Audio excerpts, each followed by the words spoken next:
উঠছে বসছে, ওই তো এই যে এইটাই পড়েছিল, সিঙ্গাপুর থেকে এনে দিয়েছিলাম। তুই ওই গ্যারেজের ছেলেটার সঙ্গে বাইকে ঘুরে বেড়াচ্ছিলি?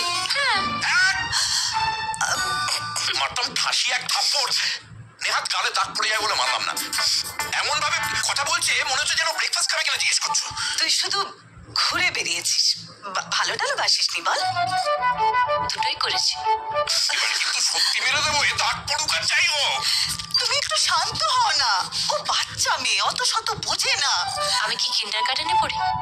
আমি সবকিছু জানি। ও একটা গ্যারেজের মেকানিক। জানি। ও একটা গুন্ডা, পাতে দেয়া যায় না। জানি। ওর বাবা তোর বাবার কাছে কাজ করে সুইটি। জানি।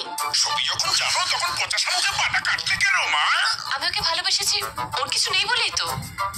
আমি বলছি শোনো, এটা আমার মেয়ে নয়, হসপিটালে পাল্টাপাল্টি হয়ে গেছে। তবে তুমি জার্মেই হও মা, এতদিন টাকা ঠেলেছি তো তোমার পেছনে, আমার কথা তোমায় শুনতেই হবে। সুইটে এদিকে, এদিকে এসো। আমার কথা না শুনে তুমি এদিকে এসো বলছি।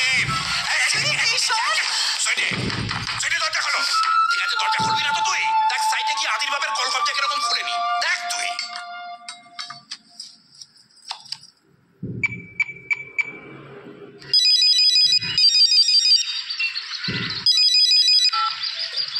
হ্যাঁ আদি, বাবা আমাদের ব্যাপারে সবকিছু জেনে গেছে আর প্রচন্ড রেগে সাইটের দিকে গেছে। তুমি কিন্তু তাড়াতাড়ি সাইটে পৌঁছাও। আমার বাবা তোমার বাবাকে মারধরও করতে পারে কিন্তু।